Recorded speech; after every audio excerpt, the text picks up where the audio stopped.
Meu amigo, seja sincero. Se você pudesse aumentar 3 centímetros do seu amigão, você aumentaria? Sem dúvidas, esse é um dos maiores desejos de todos os homens. O que nos leva à seguinte dúvida: ter um pau grande é na verdade algo bom ou ruim? A maioria dos homens aqui vai responder com certeza que é algo bom. Um estudo científico demonstra que metade dos homens gostariam de ter um pau maior. Mas e as mulheres? Será que elas pensam também que quanto maior, melhor? Nesse vídeo eu quero comentar os grandes problemas de se ter um pau grande. Mas antes, para você que não me conhece, eu sou o Dr. Eduardo Miranda, o médico dos homens. Sou urologista formado pela USP. E o meu objetivo aqui com esse canal é te ajudar a conquistar a potência de uma verdadeira máquina de prazer, 100% confiante na hora H. Por isso, já deixa aqui o seu gostei agora mesmo e se inscreva no canal. E agora vamos pro vídeo. Primeiramente, é muito importante que a gente defina o que é um pênis mediano, o que é um pênis grande, o que é um pênis pequeno.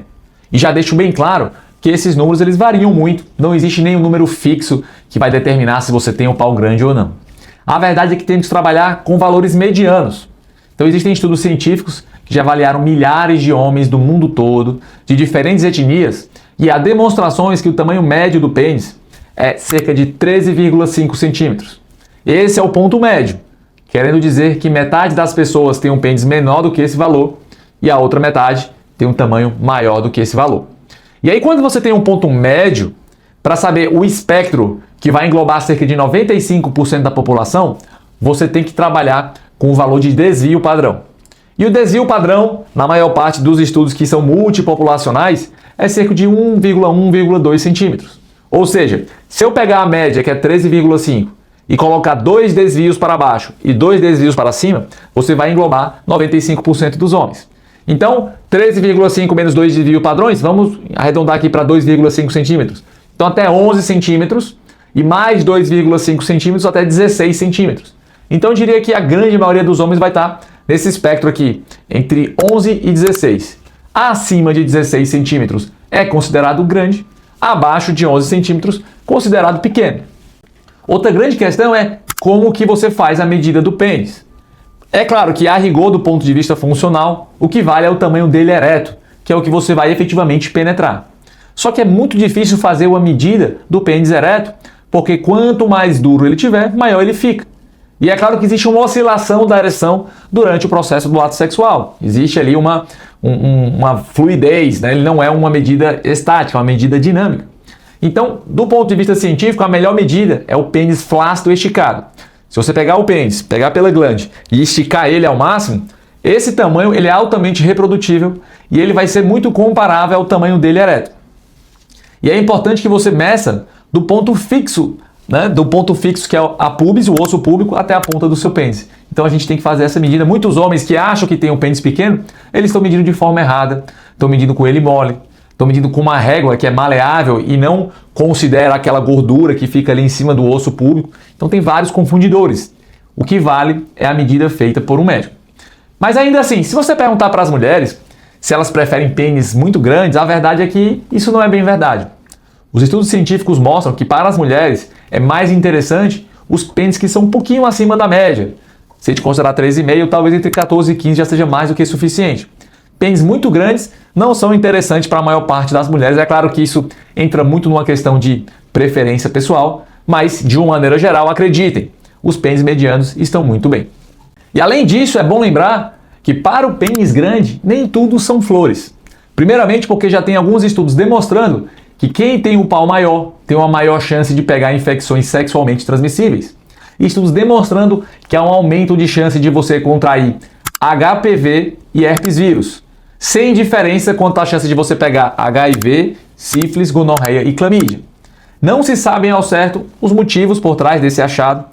Acredita-se que o pau maior vai gerar um sexo mais traumático, gerando microferidas tanto no homem quanto na mulher.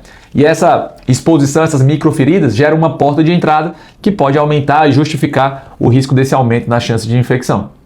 Outra possibilidade é que o pênis mais largo vai ter um preservativo que vai ficar mais comprimido, mais esticado, aumentando a chance também de pequenas lacerações dos preservativos, que vai gerar um aumento dessas infecções.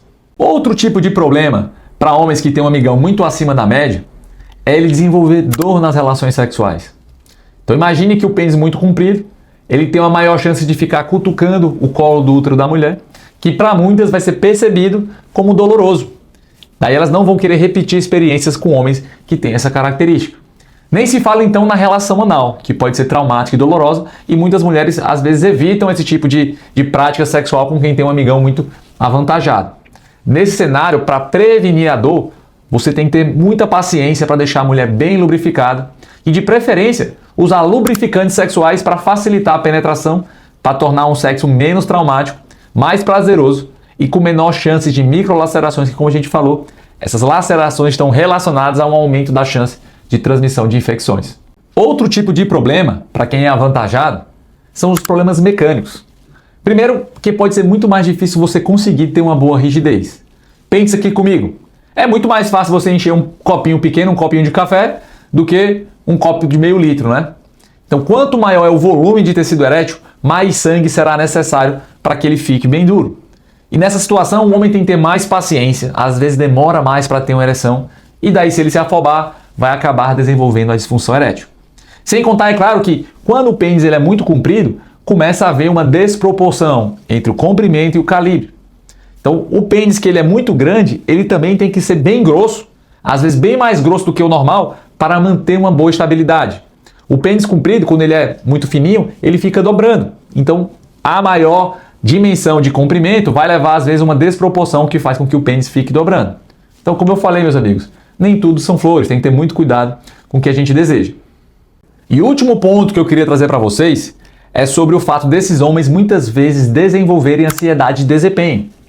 Da mesma forma que os homens que têm um pênis pequeno têm uma insegurança, os homens que têm um pênis muito grande, às vezes têm uma fama de ser pausudo, tem uma demanda maior pela sua performance, ele sente que tem que entregar mais, que tem que provar, fazer jus à ferramenta que tem, e isso acaba gerando um aumento de adrenalina na hora H, que vai tornar a ereção mais difícil.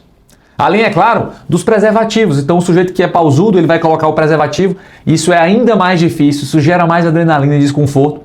E somado-se ao fato que ele vai precisar de mais paciência, de mais sangue, isso acaba contribuindo para uma maior chance de disfunção erétil também. Meu amigo, por isso, mais importante que o tamanho é saber usar, é saber cuidar da proteção com um preservativo adequado para o tamanho que você tem. Se você tem um amigão maior, você tem que pegar um tamanhos maiores para não ficar tão apertado e aumentar a chance de romper. Se o seu amigão é menor, você tem que pegar um mais firme para que ele entre fácil e não fique escapando. Além disso, você tem que ter uma boa lubrificação, seja através do estímulo adequado da sua mulher, seja através de um lubrificante que você pode comprar numa farmácia para minimizar a dor e minimizar as lesões e chances de infecções sexualmente transmissíveis. Agora, meu amigo, o que realmente garante uma noite inesquecível com a sua mulher é ter um amigão duro como pedra e saber durar o tempo que ela precisar para ter prazer. Você precisa dominar, de forma prática, os 3 fatores do homem-máquina. Por isso, participe do desafio Máquina de Prazer na Hora H, que é o meu treinamento online, que tem exercícios práticos que podem ser realizados com poucos minutos ao dia, diretamente da sua casa. É um método 100% natural. E se você quiser participar, é só clicar no link que está aqui fixado no primeiro comentário e fazer a sua matrícula. Então corre, que eu estou te esperando lá, hein?